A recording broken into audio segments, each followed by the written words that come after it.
Welcome to Firsts in Fiction, your first stop for learning to write fantastic fiction. I'm your host, Aaron Gansky, author of The Bargain, The Hand of Adonai series, and Firsts in Fiction. And I'm Alton Gansky, the author of numerous novels and nonfiction books. I'm Molly Jo Riley, author of The Unemployment Cookbook, producer of the podcast, and also author of the upcoming mystery location novel, NOLA. And we'd like to welcome you all to YouTube Live. If you've had trouble finding us tonight, we do apologize in switching to this new kind of setup since Google Plus is no longer doing to switch over to YouTube Live, which still uses the Hangout on Air interface, but a little bit different. So we're still trying to figure out the best way to get you guys news and information about where you can watch us live. One of the easiest ways is just to tune into YouTube and look for live streaming events, and we should be there if you're there at the right time in the right place. Also look for our links that we'll send out through social media, Google Plus, Facebook, out to you guys. So from us, and you haven't gotten the link, drop us a note, an email, and we'll try and get that link for you.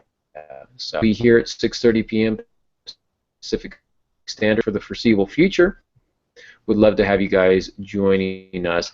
And if you do watch us later on YouTube, thank you very much for that. Please don't forget to subscribe to our channels. We're ever creeping toward 100 subscribers, and a lot of good things happen at 100 subscribers, so we're looking forward to that. Tell your friends. And a special thank you to those of you who came out to Bakersfield to see Molly Jo do her presentation on social media, building a social media swarm. I was there. Pops, you were there. The whole team was together. We played some games. We hung out. We had a good time. We met some people and had a good time talking and meeting people. So for those of you who came out, thanks a lot. It was a great time. If you missed us, hopefully you'll be able to catch us at an event later on. So we will be speaking at other events throughout the country or so.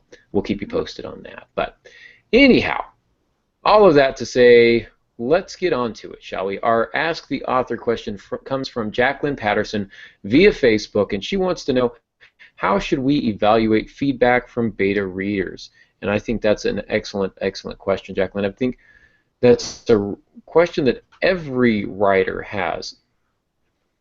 That's a higher episode on beta readers. So if you look that up on aarongansky.com, go through our archives, you'll be able to find that information. But we'll give you kind of that's going to tell you that this is probably an issue. Even if it's one of your darlings that you put in that you think is amazing, but you've got 3 or 4 beta readers who are like, yeah, I just don't get this, it's not working, it's probably time for a change. If only one person has a problem with it, but 3 other people love it, go ahead and keep it. You do have to weigh what they say against your vision for the project. We're saying beta readers here, so I'm assuming that the project is complete, that you've got a complete manuscript when they're reading. If they're alpha readers, there are a lot more things to consider because they're not privy to where your story is going or how it's going to get there. And so it's harder for people, I think, to evaluate alpha level stories unless they're very familiar with you and your writing and your vision for the project. Beta readers have a complete work to judge, and so their opinions are going to be valid. Again, you want to pick your beta readers well, but just listen, because sometimes people will say something that seems right to you. They will simply say, you need to do this, and they're the only one who says it, but you read that and you go, yes, that's right for my project. That's something that you do. Otherwise, if it's not a problem, or if several people are saying you need to change it and you don't want to, that choir of voices should be pretty compelling for you. So that's what I would say. Pops, what would you say? Well, I would agree with all of that. The thing I would say at this point is that always remember that you may have beta readers, but you're going to be the final judge. It's your responsibility. No publisher is ever going to ask you how many beta readers you use. In fact, they don't even use those terms.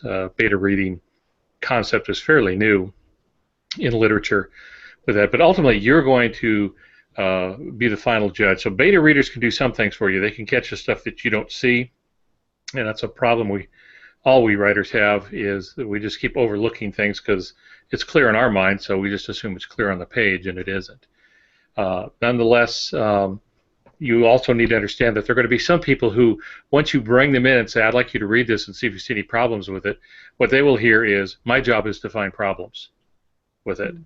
I spent 10 years in architecture, and one of the things we had to do is we'd have to take plans down to the building department to plan check, and people working in plan check were paid to find mistakes on the architect's plans. And they were judged on that. You know, are you finding mistakes? If you're not finding mistakes, you're not doing your job. So the cleaner the set we turned in, the more things they would find wrong that weren't wrong. They would just call for things that were already there. So that really became a problem. We started in architecture, just to fill out the funny part of the story, is I used to start putting mistakes in it to give them something to find. But they were very easy to fix. And I noticed we got through plan check much faster that way. If they could say, oh, you need an attic access here, or you need this over here, and it's very easy to add. So I started planting things for them to find, so they would find a few things, meet their quota, and move on. Well, sometimes you can get a beta reader like that who feels that they have not done their job unless they have criticized a good portion of the book. So choose your beta readers. If you are going to be somebody who uses beta readers, choose them carefully, and make sure they are avid readers and they know what they're talking about. They don't have to be published authors, but they need to know their way around the reading of a book. Well said, Pops. Well said. How about you, Molly Jo? I agree with both of you, absolutely. Especially, Aaron, when you said first and foremost, as the author, you know how you want your book to read and what the ultimate goal is. Beta readers are great for finding those hidden typos every so often and grammar inconsistencies. But if you're suggesting changes, story structure changes, go first with what your vision is and then consider the majority opinion. It could be something that you hadn't thought of, that this isn't working, a plot shift or something that doesn't work, but overall, beta readers, I think what Al was saying, they think that it's their job to pick out the mistakes that might not be there. And I think just with different experiences, if you tell people what you want and what your ultimate goal is, they will respect that and help you out with that. And into that a little bit. When I was looking at NOLA for the first time, I had some suggestions for you on what you should change and how you should change it. And you went ahead and you made those changes, but not even halfway through, you felt like my suggestions were changing the vision of what you had for the project. And so we kind of sat down and we said, okay, and I said, as a beta reader, I'm going to need to know, or rather in this case an alpha reader, I need to know more what your vision of the project is. What are you trying to accomplish? And so we talked a little bit about the characters and the plot and how you're going to develop things. And then I gave you some more advice that was a little more specific and more in line with your vision of the project. And so when you're using beta readers and alpha readers, you want to make sure that they're not trying to change your voice, that they're not trying to change the plot line, that they're not trying to change your characters or the characteristics of your characters. This person really needs to be blonde. You know, what kind of advice is that? You know, you control you are the muse. You are the vehicle through which the story is choosing to tell itself. If we want to think of this in ethereal terms, I believe the story exists outside of us and uses us to channel it, if you will, into some sort of written medium. I know that sounds very new agey, but the idea is yours. And so you have to remain faithful to that. Changing that, you're going to get a disastrous book no matter how good of a writer you are. Let the story tell itself in any way that it possibly can. So that's what I would say. Now, good information. Thank you, guys. Let's move on to our wild card. Today we are looking at project spotlights, and I thought this might be kind of fun to talk about our projects from conception to publication and even beyond publication a little bit. And so what we're going to do, and hopefully we've got enough available time to get through it, is Pops, we're going to look at your book, Wounds, and we're going to look at my book, The Blood Sword, and maybe a little bit The Hand of Adonai series, the first one, The Book of Things to Come, since The Blood Sword is a second novel. But we're going to talk about the process, where the ideas came from, what obstacles we faced when writing the book, etc., so that people can get a sense of what the complete process looks like, what they can expect, find out where they are, and perhaps get some good advice on how to progress from the point where they find themselves currently. So that's kind of the idea that we had. Molly, we're going to let you kind of take the MC role on this and ask us some questions, and Pops, you and I will do our best to answer it. Does that sound fair? Sounds good to me. Okay, well, all right. Let's get to it then. The first obvious question for both of you is, where did the idea for your novels come from? Well, for me, I think I've mentioned this before. I've always wanted to spoof kind of the role-playing game genre, maybe even the fantasy genre itself. And I wanted to kind of call attention to some of its tropes and cliches and just really kind of, maybe not mock it, but in good humor point out some of the silliness that exists in those games and some of those novels. And so originally I just wanted to write something kind of tongue-in-cheek and have some fun with it. But what happened is, as I started the book, the characters took themselves far too seriously at them, and it became very awkward and weird for me to laugh at them. I felt like a bully rather than somebody sharing a joke. And really, I think the story was kind of asserting itself, talking again about this ethereal story existing outside of us. It really started to assert itself, and the more I read within the fantasy genre and the more I played some of these role-playing games and some of the more recent ones, they've really moved away from a lot of the tropes, and they're now very much telling very good, very detailed stories with compelling characters. And so rather than mocking it, I gained a real respect for it, and I wanted to honor it. And so now what I want to do is honor the fantasy genre. I want to honor role-playing games. I want to honor their fans. I want to give them enough fan service so they recognize things and they can say, oh yes, that's very much a common trope in fantasy, but also not to the point where it's mocking or in any way derisive, but that it's rewarding. It's like finding a treasure chest in Zelda. That little do do do do do do do. Say, hey, I recognize that. And so that was really the original idea. And the best way I thought to do that was to have characters who created the game themselves and found themselves within it, so that I could make it was kind of meta in that way, and so they could talk about the game while they are in the game. And so I thought that would be kind of fun. That's really where the main idea for the series came from. Okay, and you had said in the show notes, you said that you once you started the book, you fell in love with the characters and gained a real respect for the genre. And I know from talking with your readers from the first book that they fell in love with the characters too. You did really well with that. Al, what about you? Thank you. Well, since we're talking about the book Wounds, which came out a couple of years ago. I need to interrupt you real quick. Andy Clapp is in the chat room, and he says, do not give any spoilers on Wounds. He only has less than 100 pages to go. Oh, well, listen, Andy, let me tell you what happens in the end. No, I'll just try to talk about the basics. When those aliens invaded. Darn it, I missed that part again. When I started the project, it was merely just an idea floating around in my head. This one came about in a rather unusual way. I had this idea, and the basic idea was there was going to be a mass murder. I used to write supernatural suspense, and thrillers. So this was going to be really a thriller, almost police procedural. But it was not going to be quite a police procedural. It was more of a thriller. And it was about a serial killer that kept leaving certain types of clues behind. And so I always talked about a serial killer with a biblical bent. And when you read the book, you'll find out why that is. But the idea had just been floating around in my head.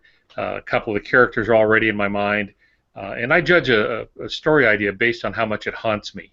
If it won't go away, then I'm pretty sure that it's a worthwhile and workable idea that I can use and spend a lot of hours with writing, especially a full-length novel like that. And then what made it kind of unique is it was just an idea floating around. I didn't have a proposal or anything on it.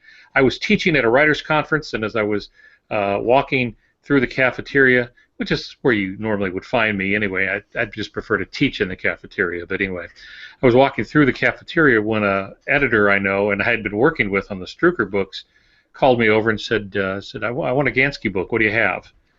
Well, I didn't expect that. I didn't come ready to pitch anything. So that was foremost in my mind. I pitched that idea. She liked it. Then I went back, did the proposal, sent it in, and let her do her thing with her publishing board and stuff. So, and then it went on from there. And it's in my mind, it's one of my favorite books. It's a little more grueling than some of the stuff I write, but the characterization in it I thought worked out better than I thought it could. So I was happy with that. Excellent. So once you both had the idea, how did it take shape, and what kind of pre-writing, if any, did you do for your book? Oh man, I did a lot of brainstorming, but I did not outline. I'm not sure why I'm against outlining. I think it's because I put in so much time and effort outlining, and then I only use like the first chapter or two, and then my story goes someplace else. So I feel like I've wasted all that time. But I did do a lot of brainstorming, and I had a lot of ideas, a lot of points that I wanted to make, a lot of landmarks that they needed to hit, if you will. I had maybe a half dozen scenes I knew I wanted to write, and I thought that they would be really pop and really resonate in this kind of a series. I didn't know how it would end. I can't say that I know how it's going to end currently. I feel like I've got an idea, but I'd be hard pressed to say for sure. And so the process for me is largely discovery, but I still put ideas together that I wanted to take shape. I wanted to see these things kind of come to fruition. And so these half dozen scenes I kind of put together, and I think I've shared this before, it actually started off as a standalone fantasy novel, and I wanted to do that because I wanted to kind of shake up the genre and show that you could write a good standalone fantasy novel. And what I realized Lord of the Rings is a trilogy is because of all the world building that goes into it and all of the characters and the epic scope of it. And so if I'm going to tell a similar story and I want it to be a standalone, I'm looking at 900 to 1,000 pages, which just isn't feasible.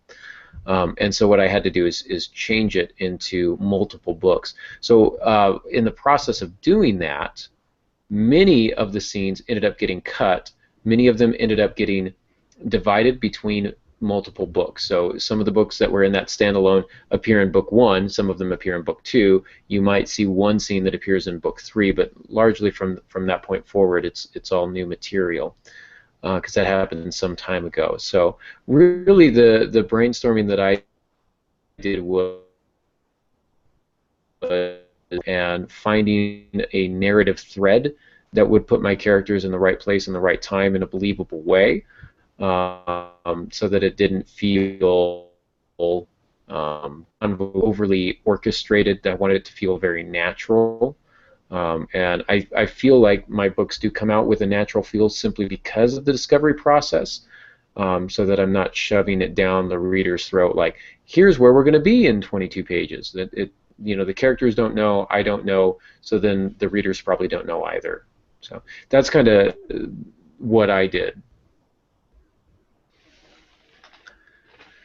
Wounds is a little different type of book. It's what I call a structured thriller, and that means that certain things have to happen before I can get to the conclusion. It's sort of a stair-step process, and so we're dealing with a serial killer, so there's the first murder that's discovered, and we have to introduce the protagonist and supporting protagonists and do some of the background stuff like that. But certain things are going to have to happen before my protagonist can have any positive influence in the story. So I did outline that one.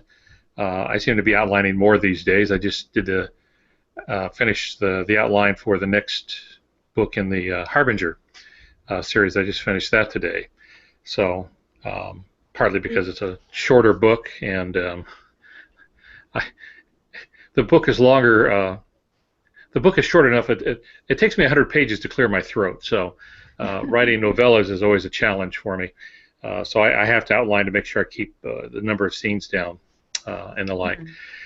So anyway, I had to create this mystery and the suspense book. And since a bunch of key events had to happen before the solution, which is a little more complex than what you might have in a cozy mystery kind of things, I did outline.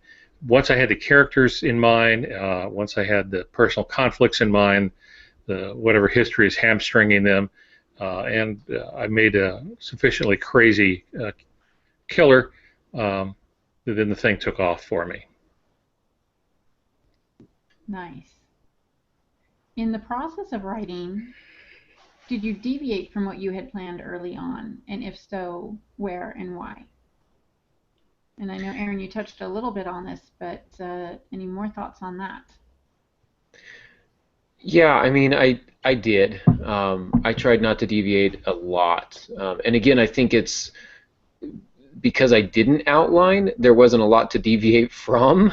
You know, it was a very rough outline. When you only have points A, B, and C to make, it's easy to make sure A, B, and C are in there. And so since I'm not meticulously planning each plot point, I have kind of the freedom to not deviate from the main idea. But I did. Originally in the first standalone book, I've got one of the big mysteries, and I'm not going to spoil it, but one of the big mysteries in the series is who is the Mage Lord? What is he doing? What does he want? You know, these types of things. And in the original standalone, I reveal who it is. It's not that person anymore. That has changed. So that's one of the largest changes. There's some other things that I've changed because I thought on my first draft they were a little too convoluted, too much of a reach, and so some of it hit the chopping block. But I think the core of it, the core of the novel is still intact. The core of and that's really the characters and their relationship. And how that develops and changes over time. It's not only become better and stronger, but I've spent more time, added more scenes developing these, so you get to know these people intimately. And I think that's really what the draw of the series is that the characters feel very tangible, very well thought out. And so I did deviate a little bit, but again, since I didn't do a ton of pre-writing, there wasn't much to deviate from. I didn't very much either, partly because I did outline rather extensively on that one. Once I had the story in mind, I stuck with all the key events and the conclusions and the like. However, that hasn't been true for all my books. I've had several books that I've written intuitively, that is without an outline, and been surprised. I've had characters walk out on me. I've had other disasters happen in the book that I didn't expect. But even when I do outline, I always reserve the right to jump ship, or in some cases push one of my characters over the edge of the ship, if that's what's necessary. And that's really the key thing to remember in outlining is it is not written in stone. You can change things. And so even though I may have a certain number of scenes figured out for the book, sometimes a scene just is no longer necessary, or it fits better with another scene, and I blend the two. So it's really just kind of a guide to get me there. In this case, I stuck pretty close to it. It would be some of the details of location, that I do more research on, and that might change a few things about what happens and how the investigation goes on and what they find and that sort of thing. But the basics I didn't vary from very much. Yeah, I used to write my outlines in stone, Pops, but I don't know, it just takes too long. Eventually your arms get tired, your hands get a little sore, so I try not to write them in stone either. It's the chiseling that does it, right? Yeah. Chiseling. Yeah. Sorry, it was the low-hanging fruit. I had to take it. Well, it just wouldn't be a podcast if you didn't, Aaron. Yes.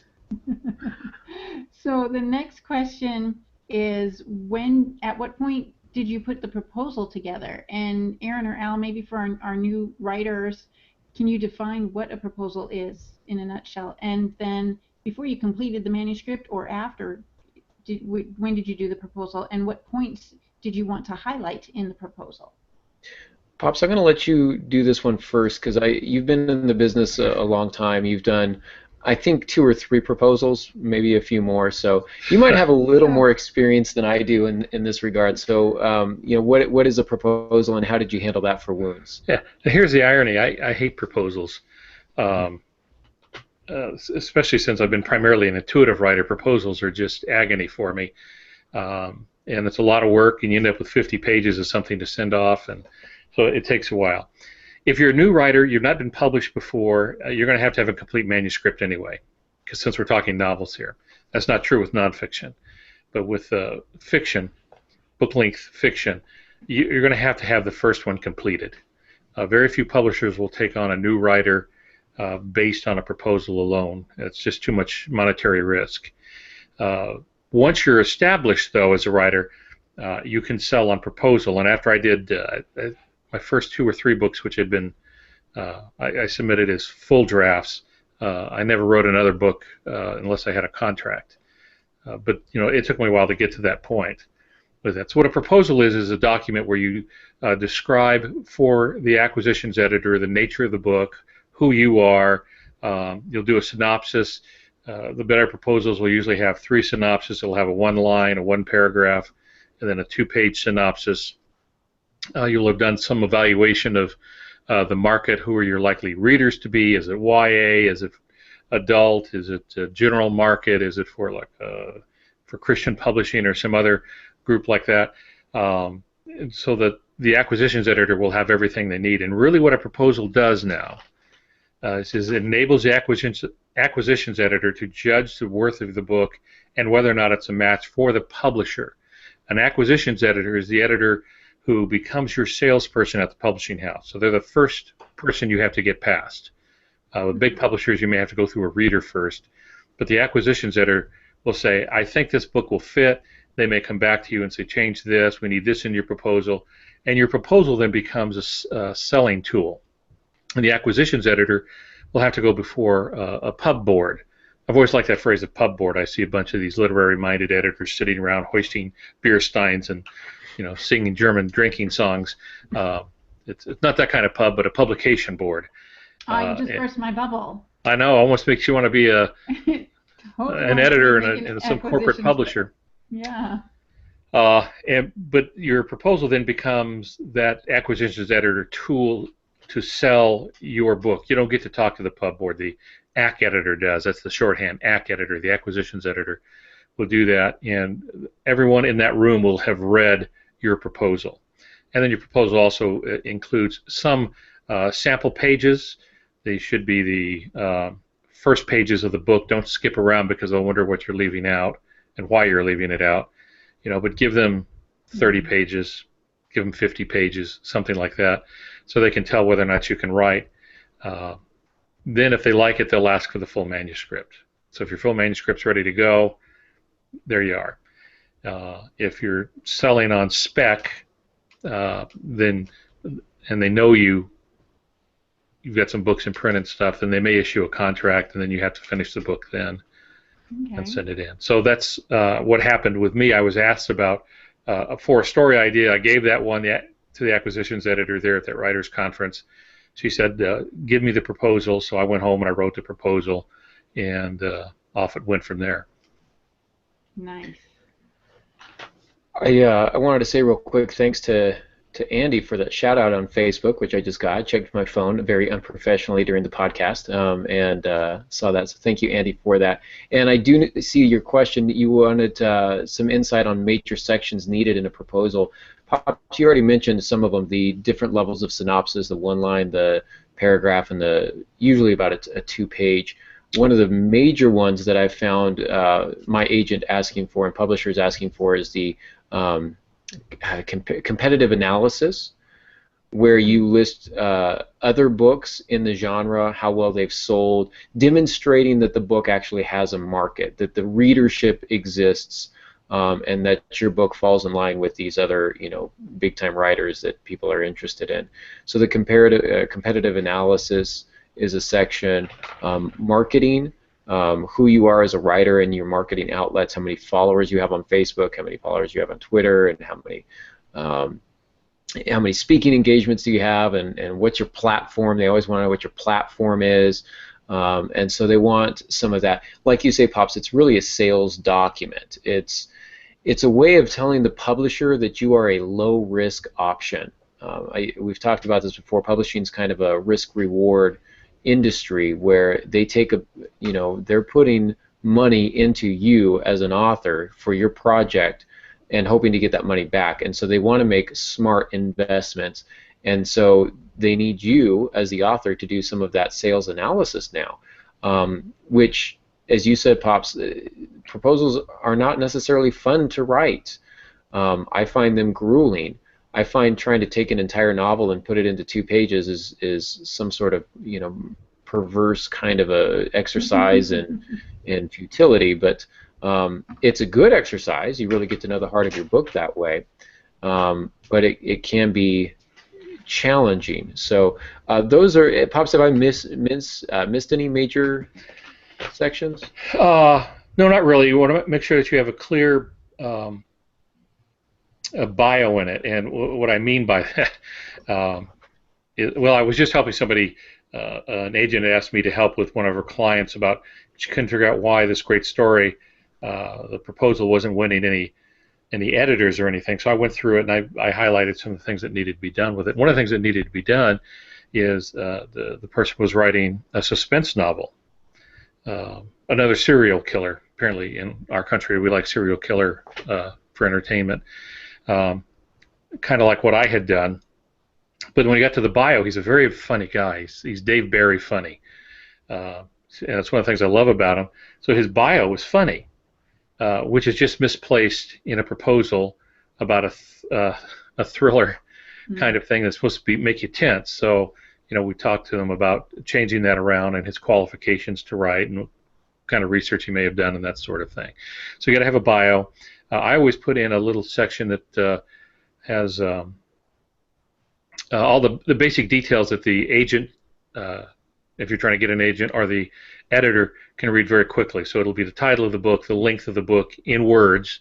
Don't list pages, but word count. So it's going to be, depending on the genre, 70,000, 80,000, 120,000, depending, again, on your genre. The working title, and I usually gave several other titles just to show that I'm thinking about that, and I'm willing to have the title changed, which happens about half the time. And then the real thing is going to be some of the best work you can do on those sample pages. Of course, have your contact information. If you have an agent, then your agent will be submitting it, and hopefully they'll be putting that information on there. But otherwise, you've got to make sure they get a hold of you. I have seen proposals, and there's no way to contact the person. Ooh. So, unless if they threw away the envelope, I mean, how are you going to contact this person? So, you just try to be as professional, make it easy to read. I recommend on the sample pages that you do traditional formatting. That is, it's double space, Times New Roman, 12-point, 1-inch margins. Start the chapter about a third of the way down the page or so. Split your chapters with a page break. Please learn to do that. Don't just force it by hitting enter all the time. That's a disaster.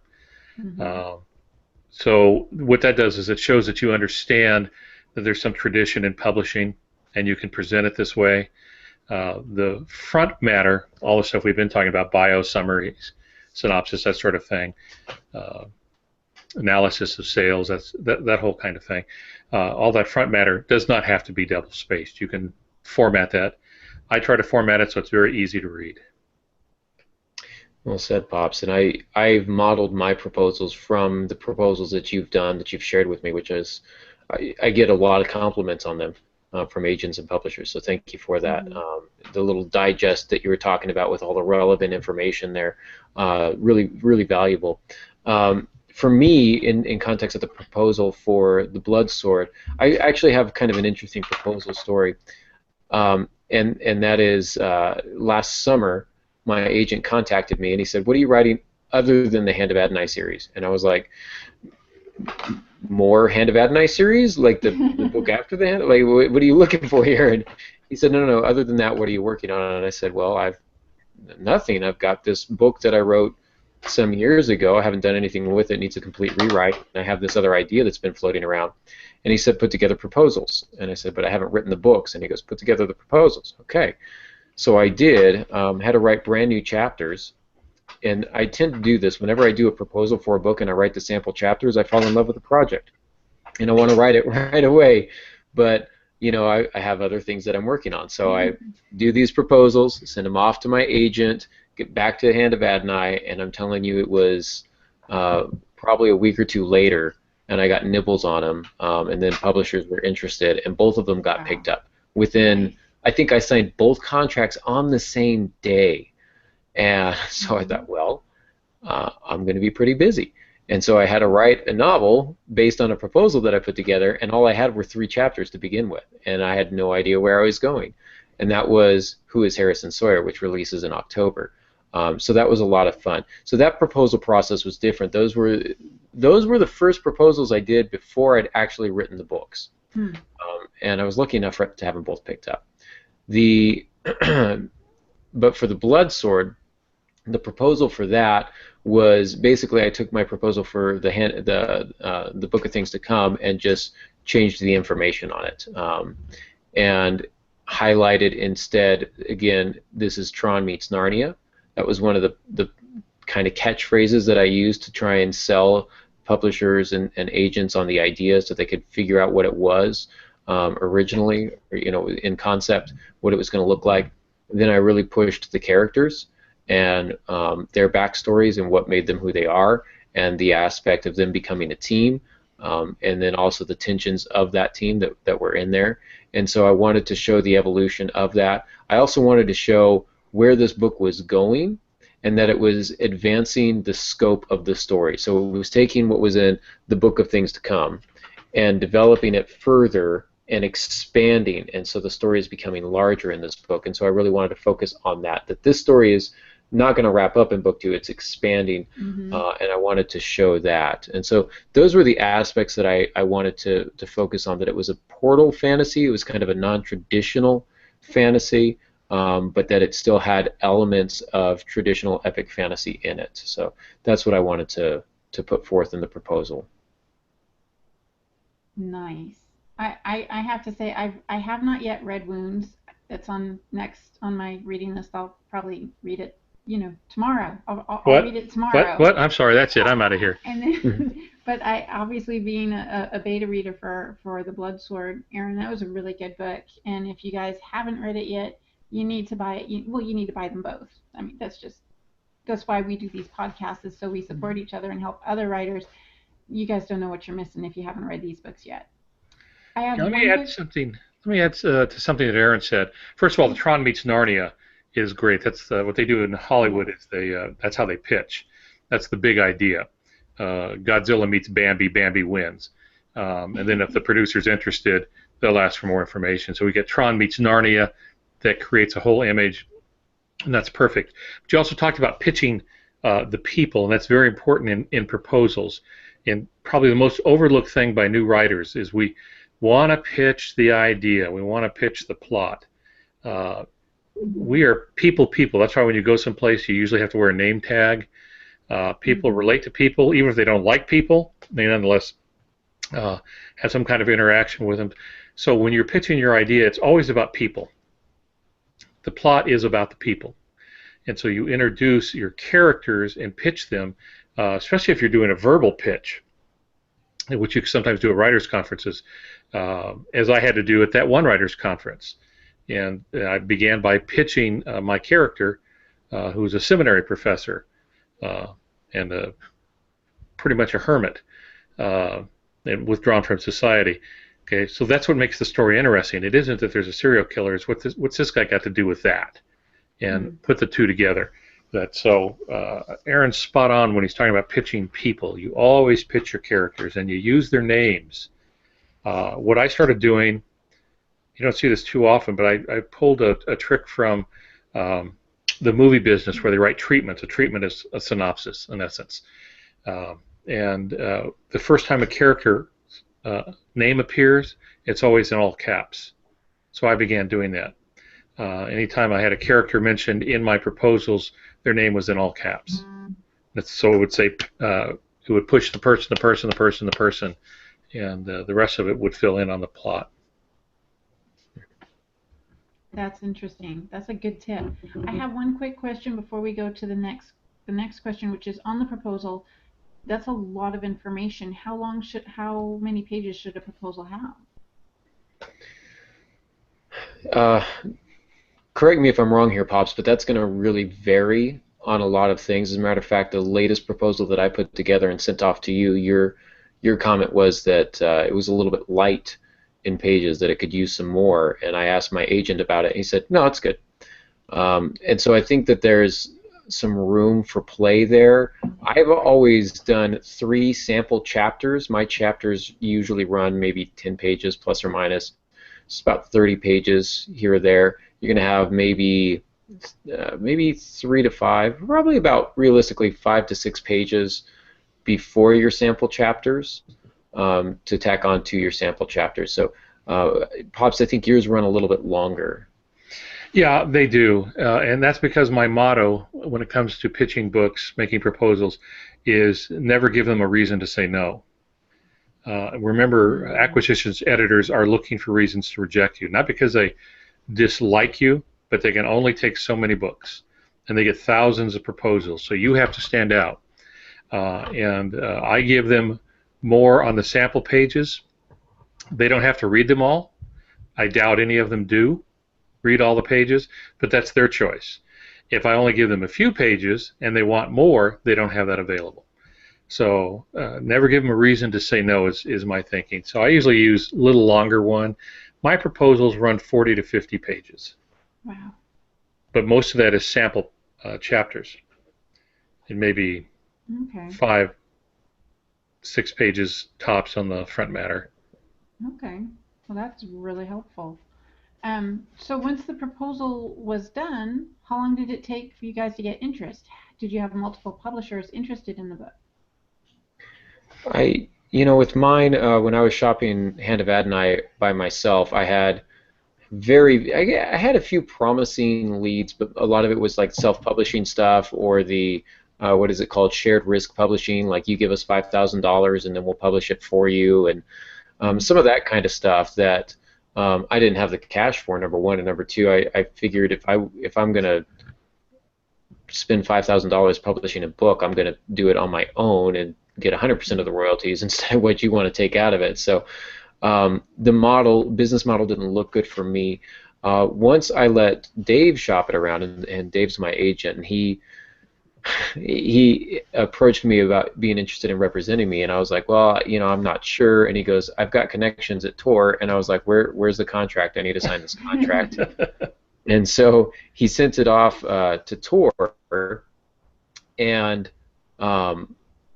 my big claim to fame right now is that Tor did not immediately reject me. As a matter of fact, Brimstone expressed interest and offered a contract. And so we had to contact Tor and say, hey, we've got a contract from, actually we just said, are you interested in this? And they said, yes, we're interested in this. And I was like, oh yeah. And we said, well, we've got an offer from this other publishing company. And they wrote back, we're not that interested. And I was like, oh, okay, so that's fair. Yeah, but I'm glad that I went with Brimstone because they're an imprint of LPC. LPC did the bargain. Really love the people who are in charge of that company, running that company. Eddie does a great job. Rowena, who's my managing editor, does a great job.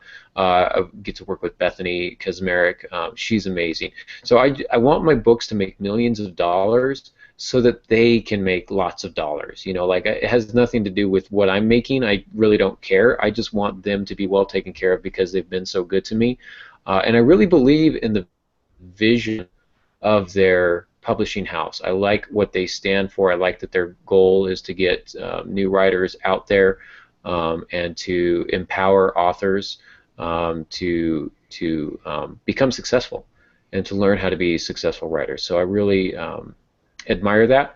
They took a chance on me when pretty much no one else would. And so I wanted to honor that. So even if Tor had offered me a contract, quite honestly, it's easy for me to say now because they didn't. But if they had, I probably still would have gone with Brimstone. or at least given it much more thought and consideration than one might normally do. They might just say, "Oh, big traditional publisher, I'm going with that." But I really like LPC. I like Brimstone, and so that's ultimately what won me over by going with Brimstone. Nice. Al? Yeah, publishing moves at glacial speeds. It can be a very long process. In the general market, it's about 2 years from the signing of a contract to the book hits the shelves. A lot of people don't realize that it takes that long. Non-general market groups, the time's getting longer, but it's not quite that long.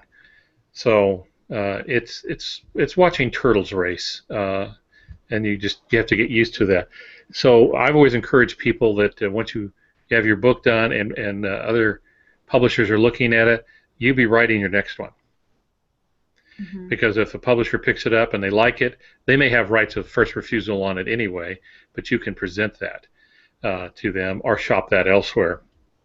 You write for more than one publisher, it can get a little dicey, so you have to make sure you check your contracts closely with that. So, yeah, it's pretty slow. Now, Wounds was a little different because, again, they already knew me. I was writing the Struker books and producing those at a regular basis, so it didn't take as long for them to jump on that. Other books, you're lucky if you hear back in 30 days.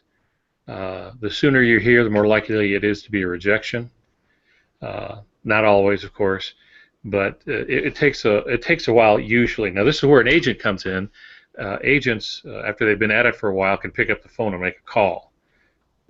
Writers usually can't do that until they're well into the system or have a standard editor that they call, but most of the time you're just waiting, and it can take quite a while. So you don't lose heart, you just keep writing. Okay. This is really informative, and I'm looking at the show notes and just wondering if we're going to have time to get through everything, but just throwing that out there. All right. So we'll answer fast. The next question, or we can go long, or part 2. Sure. Hey, here's our wild card for next week. There you go. The next question then, we had talked about, you actually discussed it. Did the negotiations on the contract take really long? Did you guys handle that yourself or let your agent do it? And I think we hit on that. I don't know if you want to add more details on that. Yeah, I'll just really quickly. I did look at the contract. I feel it's important to read something that I'm going to put my name on. Went through it. It all looked fine to me, but I'm not an expert on legal contracts or anything like that, publishing contracts. So I had a couple other people go over it. Pops, I think you went over one for me before I had an agent. And the contracts going with some of these smaller publishers are usually a lot easier to read and understand, and they're 5 pages as opposed to 25 or 30 or whatever the case may be. I let my agent look back over it because he's obviously much more familiar with the way these things work, and he was able to say, you know what, we might want to change this or add this. This doesn't appear to be in the contract. We may want to write it in. And so he's done that for me on several books. With Brimstone and with the Bloodsword specifically, it was pretty much, I think they just took the contract that we had done for Hand of Adonai and just like updated the title and the dates and things like that, because we had already agreed on a contract for that book, and we were happy with it. They were happy with it. So it was pretty much just same old at that point. How about for you, Pops? I believe every writer should read the contract. And yeah, I know it's not a lot of fun unless you're a little weird like me. I've gone through a lot of contracts, and I'm fairly good at it, but I'm certainly no attorney. If you have an agent, it's your agent's job to go over that contract and to go over it with you if need be. But as a writer, you should always go over it too. And I've had occasion, and I have a great agent, but I've caught things in contracts that my agent should have caught. Well, actually, the agent has a contract person, but they should have caught, but maybe they were in a rush. I don't know. Didn't get marked, and so I pointed it out to them. Then they go back and they deal with the publisher. So that's the advantage of having an agent. If you're doing it on your own, you're going to have to read that contract and come to some understanding of what it's saying, because you are obligating yourself. And even though agents go over contracts, agents do not sign contracts. You do. So the legal liability will be yours, not your agent's. Mm. That's intimidating. Yeah, it's a different kind of jungle. Yeah. So, but that's true. If you buy a house, you sign a contract. You buy a car, you sign a contract. So signing contracts isn't that big a deal. You just need to make sure you read it, not be afraid to cross some things out. Some things are negotiable. Some things aren't. Okay. They become deal breakers. But you at least need to know what's going in there. Well, that's good advice too. I know I'm intimidated by contracts, so I wouldn't think to cross things out or change them too often. So that's thanks for giving me that permission there, Al. Yeah, well, that's what I live for. Good. What about the editing process? How long did that take once you first wrote the book? Was it fun? Was it grueling? What was the entire experience with that? I had the great fortune of working with Bethany Kazmarek, who I've already mentioned. I've been through some other editing processes that have not been as much fun. But what I like about Bethany is she gives me these comments, and they're snide and they're sarcastic and they're exactly my sense of humor. And she's making references to Monty Python and Saturday Night Live, and so we go through and we're just constantly, we've got this banter back and forth, and at the same time we're making my writing stronger, better. I really enjoyed the process of editing with Bethany specifically. Because of that, because of her unique personality and her unique skill set. She's very, very good at what she does, and her turnaround time is pretty phenomenal. And so I really enjoyed the process. I like making my writing stronger, and she really understands what we talked about this at the beginning of the podcast, the vision. She knows the vision of the project, and she's very good at honing that. And like you might prune a bush so that it looks the appropriate way. She's very good at cutting some of my overly flowery writing to get it back under control. So I enjoyed the process. How about you, Pops? I hate the process, but I'm very thankful for it. I have too thin a skin, so when people point out problems, I get defensive.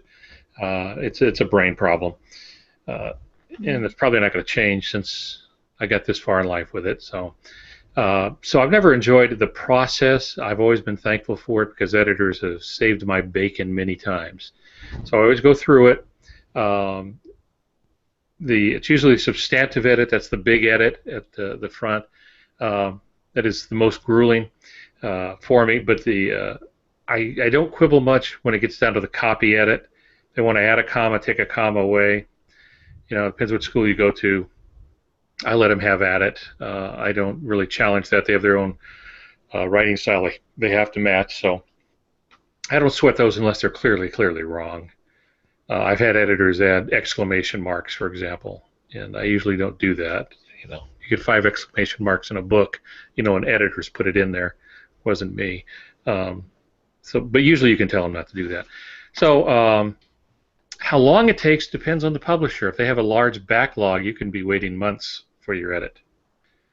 I have on occasion contacted one of my editors, and I was running behind on the book, and I said, look, we're getting close to the holidays. I said, are you going to read this before the end of the year? And he said, oh, my, no. There's no way I'm going to get to that. And I said, well, good, I'm going to keep writing then. He goes, well, that's fine. He told me when it was on his schedule to read, and I just made sure it was there by the time we got to that day. So it can take a while. We started a little bit late. We've got 2 more questions. I think we can handle them pretty quickly. So if we go a little bit over, I don't think it's the end of the world. And I think we've been kind of handling questions as they come from the room. So let's go ahead. I think we can continue. Sure. The next one then is, when did the cover design process begin? Did you have any input on that? And are you happy with what they came up with? So I don't remember when it began exactly for the Blood Sword.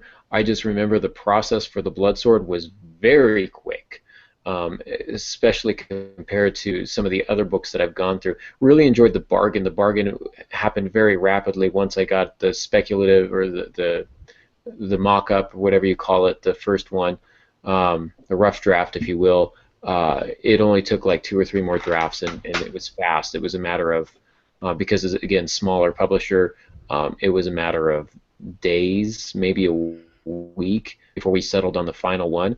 Really solid. The Blood Sword, and Hand of Adonai, we went back and forth. They gave us several options. We changed. Can we fix this? Can we fix that on the Book of Things to Come? With the Blood Sword, they said, "What do you think of this?" And I went, "That's yes, all of that. I want it." I said, "Change one little thing." If you look at the cover, you've got some birds coming up in the upper right-hand corner. I think originally they were skulls or something like that, and I was like, I don't know about skulls. Let's do birds or something. So they did birds, and I was like, that's it. That's perfect. So it was a lot faster. They, I think, captured. They knew what to look for. They knew how to capture the feel of the book, and it went a lot faster. So once they have some mock-ups, smaller publishers, they let me make some notes, and then what I like about them is they actually listen to my critiques. I'm going through the process right now for Who is Harrison Sawyer, and had a couple different versions come through, and I think we finally found one that I like, so I'm excited about that. Pops, how about you? Well, cover work usually begins after the first draft is turned in, but now this again will vary from publisher to publisher. Big publishers are different than small publishers on this. Many of the smaller and mid-sized publishers farm out the cover design work. There are companies that specialize just doing book covers. The big houses, however, will have the artwork done inside. And for the most part, I've been very happy. There's been a couple of times where I've had to go toe-to-toe with them on it. It's important to remember that seldom does the writer have the right of refusal over a cover. Usually you don't get that in the contract. They seldom give that away because it's too hard to please some writers. But in one case, and Wounds, since we're talking about that book, is a case in point. I like the cover in general, but there's a cityscape skyline on the front, and all of this takes place in San Diego. Well, the skyline they used was in San Diego. And so I wrote them, I said, that's not the San Diego skyline. We need to change that. They go, yeah, it is. I said, I grew up in San Diego. Have you ever been to San Diego? No, I've never been there, but I know that's San Diego. I'm telling you, no, it's not San Diego. And I had to really jump through some hoops. I finally got pictures from Google Maps and showed them the city they were showing and sent them a photo that they had used. Then showed them San Diego, and then they changed it. But I really had to jump through the hoops on that. I did one called The Prodigy. I called it Prodigy. They changed it to The Prodigy. I was concerned I'd be upset about that. I didn't care. But the original design looked more like a child-rearing book. And I said, we need to make it a little more ominous and add the word a novel. And they did that, and it came out just fine. So you can make suggestions. If they're reasonable, they will very often do it. You don't want to do it very late in the process because it's expensive to make too many changes. What do you consider reasonable? I try to get back to them as soon as they send me mock-ups, and that's usually what they'll do. They'll send me mock-ups on them and ask what you like. And I say, I like this, but this could be a problem. This is my favorite. In most cases, I'm just happy with what they send me. I did some work for what would become Barber Press. I was working under a different name at that time for their fiction. And they sent me something like 8 covers to choose from. Others, I get 1 cover. They make their decision, and then they send it to me for approval. And then you have to approve it. You have to sign off on it. Interesting.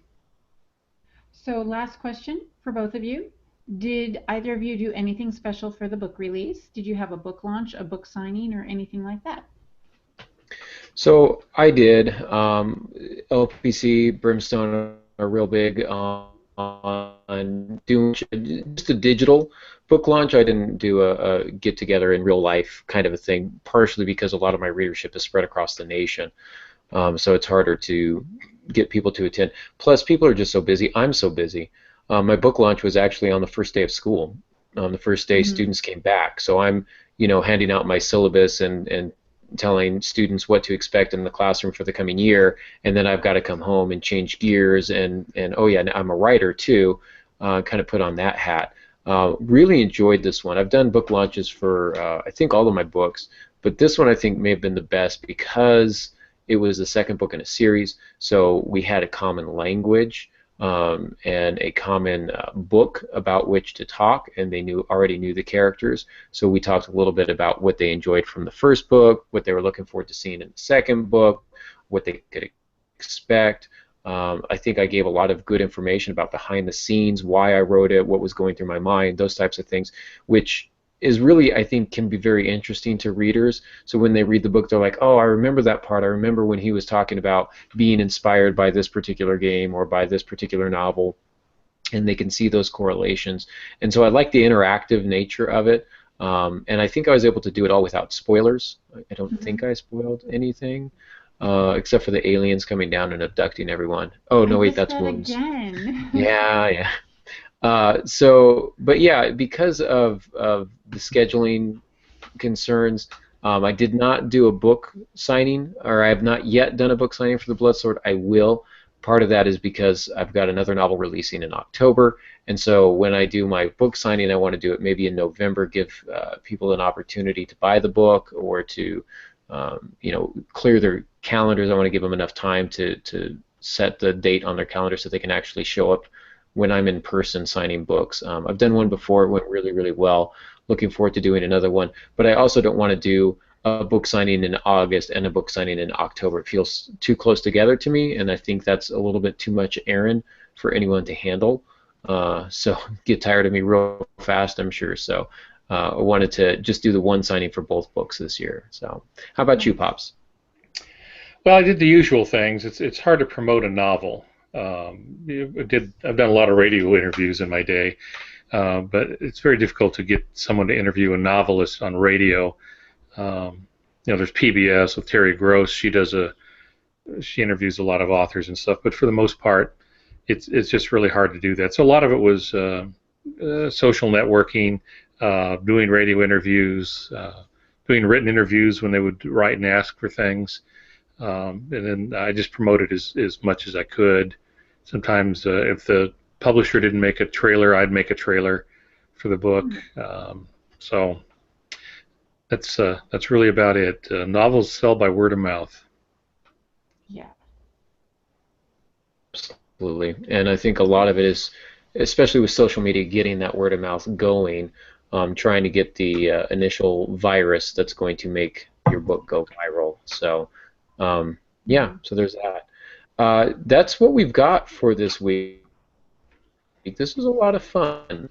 We may revisit this kind of a format and maybe talk about some other in the future sometime. We'll see. But next week, we've got a topic, get in the zone, stay in the zone. It's not an AutoZone commercial. It's about how you can get yourself into the writing mojo, get your momentum going when you're writing, and how to keep it going. So it's a little bit more about process than it is about craft, but we'll talk a little bit about craft as well, so it should be fun. Molly, I don't think we had any questions that we missed from the chat room, did we? Nope, we covered it all during the podcast. Excellent. A special big thanks to all of you who joined us tonight on YouTube Live, who found your way here. Again, we're going to try and be a little more intentional about getting those links out to you a little bit sooner so that you can bookmark it and be ready to go. Don't forget to ask the author. You can do that on Facebook or on Twitter or at aarongansky.com. Speaking of aarongansky.com, you can find Pops at altongansky.com and Molly Jo at franklymydearmojo.com. And that is what we've got for this week. As always, thank you for listening, and until next week, good writing.